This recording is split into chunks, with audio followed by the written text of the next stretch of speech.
Welcome, I'm Lindsay Tighe. I run a business called Empowered Conversations, and my passion is to teach people about asking better questions. I actually worked in the corporate world for about 20 years, and it is actually 20 years ago that I left the corporate world to set up my own business. During that time, I have practiced as a coach, and what I've recognized is that coaches are really good at asking the right questions to enable people to find their own answers. And that's really what's generated me to become very passionate about this topic. So I do run lots and lots of workshops. I have written lots of books. I have apps with questions, and this is my passion. And I usually say to people that if we didn't have a finish time on anything, I could still be talking at midnight. So you get a bit of a sense of my real passion for what we're going to be talking about today. When we think about why it's so important to ask better questions, I mean, there's multiple things that we need to really consider or think about. When I'm asked that question, the simple answer that I often get is when we ask better questions, we get better answers. And I know that sounds very simplistic, but I often talk about the fact that questions are underrated, that we don't appreciate how powerful they can be. And certainly when I talk with people about questions and I say get excited about questions, you know, people look at me a bit strange and just think, well, why on earth would I be excited about a question? But what I hope I can do today is help us understand why we should be more excited about questions. So yes, they give us better answers, but I think if we take a step back for a second, what I know from all my years on this planet, that people we interact with, and particularly, I'm going to say experts, you know, whether that be health professionals or, you know, people that are there to provide help and services, they are very well intended, but they, and I don't mean this to sound a criticism, they are often very good at giving advice and, you know, providing lots and lots of good information. And the challenge then becomes that that isn't always correct or the best thing for you. And I certainly know that what they provide is good advice and good information, but it is generalized. And I think what is so powerful is when we actually ask questions, we can get very specific in terms of getting to know what is right for us. I know that, you know, I've done a lot of work with people in the past, for example, maternal and child health nurses. And one of the nurses who I did some work with, she said, Lindsay, I'm very good at giving education on you know, certain things. But she actually changed to stop giving so much advice and really just ask the person, well, what is it that you most need to know? And sadly, we don't get often asked that. We actually just get told all this information. So if we can empower ourselves, and I think that's a really important point to make, is that when we ask questions, we are actually empowering ourselves to ask what it is that we need to know, rather than simply people just informing us or giving us the well-intended advice. And of course, what it means then is, from your own perspective, what you get from the person becomes very personalized. It means that you get your needs met. You get the advice that you specifically need. We're all different.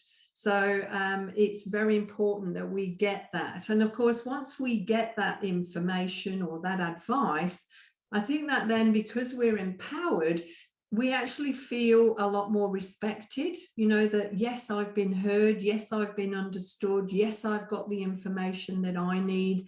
And that then makes me feel more confident. And often, based on advice that we're given, we are then in a position to have to make choices or decisions So of course, if I have got that better information, then I am ultimately going to get better outcomes. So, questions really do give us that opportunity to be in the driving seat, find out what we need, and then we can actually make better choices, which will give us better outcomes.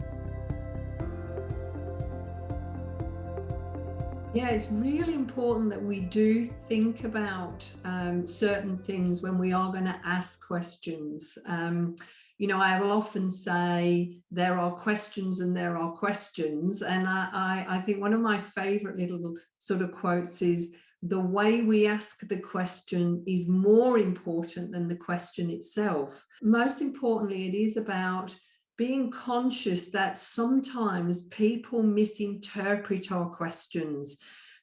Sadly, I think that sometimes people can feel a little bit defensive, that if we ask them a question, they actually think, oh, well, you're questioning my judgment, or you're questioning my authority.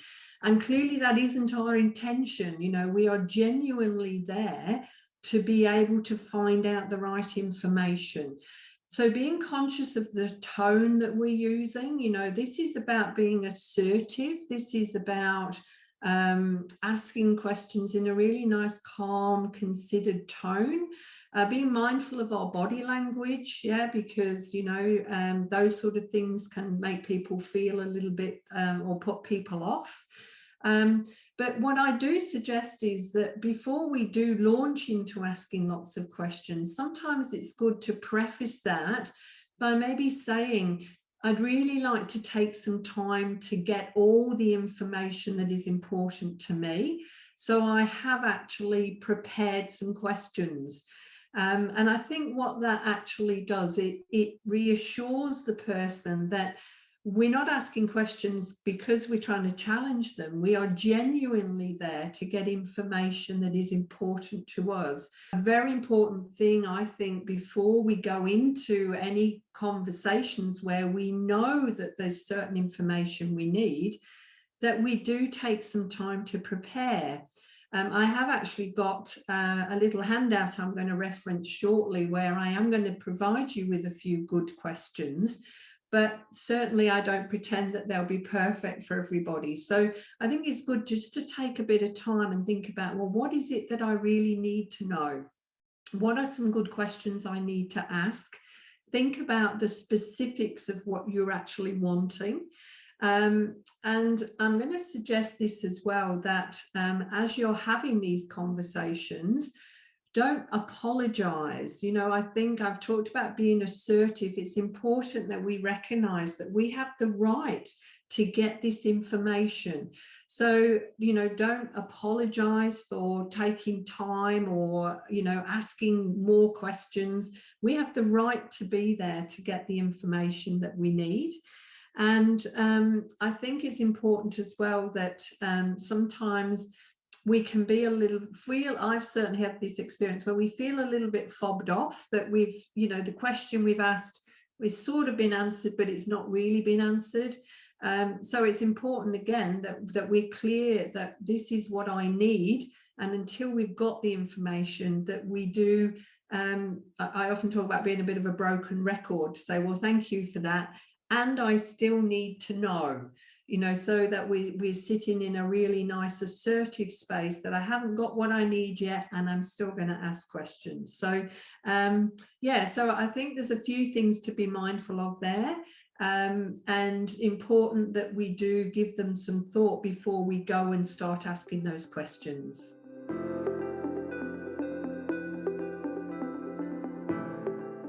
Self-advocacy for me is very much about people being able to speak up for themselves. So ability to ask questions very much fits beautifully with your ability to self-advocate.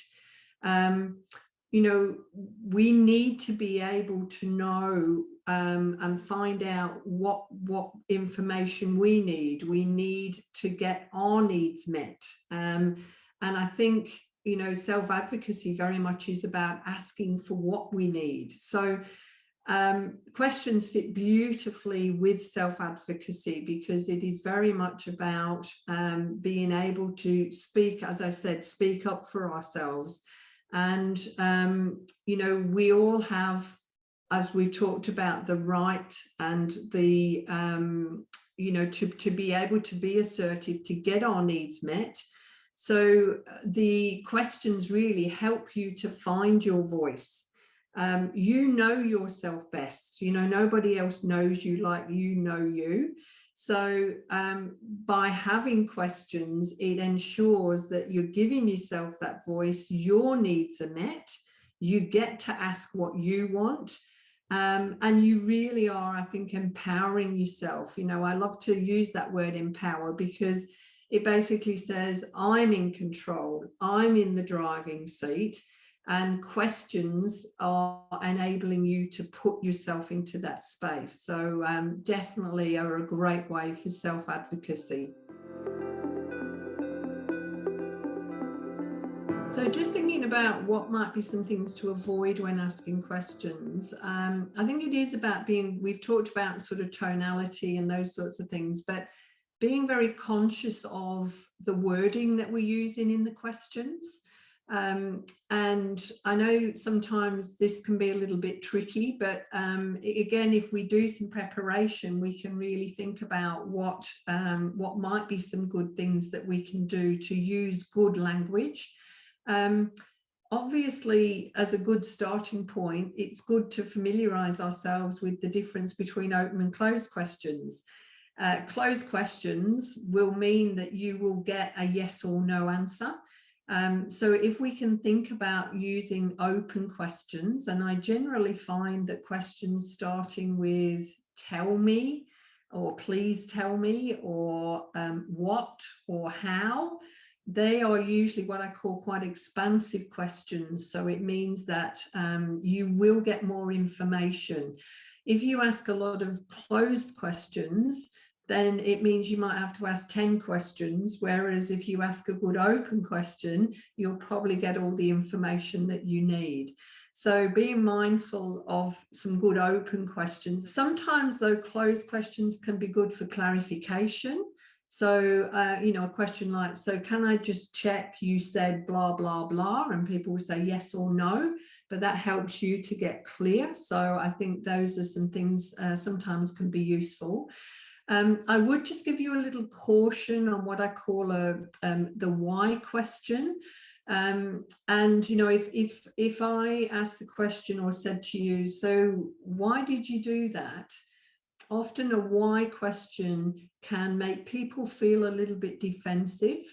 It can make people feel a little bit on the spot, and sometimes like they have to justify themselves. So I often caution people, just be careful with the why question. If we want to ask a why question, maybe we need to ask it in a very curious tone. So just to help me to understand, why did that happen? And you know, it just helps us to just soften that rather than get people feeling, you know, quite defensive. And perhaps the other thing just to be mindful of, you know, just generally anyway, is, you know, somebody once said to me, try not to use the word but, B-U-T, because it often can sort of negate what's said before. You say, well, yes, but, and in other words, you're sort of disagreeing with people. So I'll often suggest to people to think about using the word and. So you can say, you know, whatever, whatever, and then we say and that actually helps us then to assert what we want to say without then negating what the person has said previously. And they're probably going to be more open to hearing what we've said, because they don't feel like we've dismissed or disagreed with what had been said previously. So yeah, there's some things to be very mindful of when we are in these conversations and asking questions. You know, the one that stands out, I think, for me more than any is definitely around our listening. I think the first thing that I'll stress is the need to be present and to really be in the moment. I know we often talk these days about being mindful, and it is about bringing our attention to the here and now, and very much being there with the other person. So listening to me becomes absolutely paramount, not only because obviously it helps you to get and hear the information you need, but also it shows the other person respect by you actually being there and really listening. So definitely that's important. And the other one that I often make reference to is being very conscious of how easy it is to maybe disrespect people by letting something they say trigger you to start talking, which actually means that you are disrespecting them because you're not actually really listening to what they've got to say. And you're actually switching the focus of the conversation back to you. And I actually talk about an own story listening trap, which is very easy to fall into, definitely. So it is about being conscious of things that might trigger you to want to share a story. But I actually recommend that when we hear trigger words, I mean, it depends. Sometimes it's useful to have a little bit of two-way conversation and sharing things. But sometimes it's nice just to go, oh, well, I'm trying to really listen now, or this isn't really about me at this moment. I'm trying to be respectful to somebody else. And I actually have a little mantra in my head that just says, keep listening, Lindsay. And it very much focuses me back on the other person. So those are definitely things that I think are very powerful to be mindful of. The other one that I think is important, preparing ourselves and managing our state. In that regard, I just want to draw people's attention to, it's a very simple little model that I just want you to think about. What we're thinking about actually impacts on our feelings. And of course, how we feel will impact on how we then behave, and how we behave will impact on how, or the results that we get. So if we are feeling a little bit anxious, if we're feeling, I don't know, a little bit upset, or, whatever the emotions are, I think it's always good for us to go back to, well, what is it that I'm actually thinking about or focusing on? Because if we can change our thinking, then we're able to change the feelings that we're experiencing. So, if you're finding yourself in a situation where you might be feeling a little bit anxious, then I would definitely recommend that we become conscious of what we're thinking about, try and reframe this situation, find the benefits, the positives in what it is that we're going to be doing, and we will then actually become in a lot better state to be able to have the conversation. So there's probably some of my best tips that I would like to share with you. But I did also want to make reference to the fact that there is a little handout that I've prepared, which I've called Better Questions for Self-Advocacy. So you'll just hold it up here, but it is downloadable. And what you'll see in the handout is that I've actually come up with some good suggested questions that you can think about before you visit any service provider, anybody that will be providing some help for you. Then there's some questions we can ask when we're there. So I've actually put those there. And then on the back of the handout, I've actually given you some little tips. So just as a reminder, I've talked about here, don't give your power away. No one can make you feel inferior without your consent. Be assertive. Remember, you have the right to ask these questions. Manage your state, as I've just said. Breathe, stay relaxed. Be persistent. So get the, to make sure we keep asking until we get the information that we need. Allow yourself some time. Don't be rushed, so that you can get what you need. And I think it's important as well, when we've had conversations, that we check in at the end and just say, have I got everything I need from this conversation? And if we've done that preparation, then we can actually know, well, this is what I really needed, even if we have to refer to lists. And then we can walk away feeling good about ourselves and what we've actually done to advocate for ourselves. And as I've said before, if we've got the information that we need, that empowers us to make better choices, and obviously we're going to get better outcomes.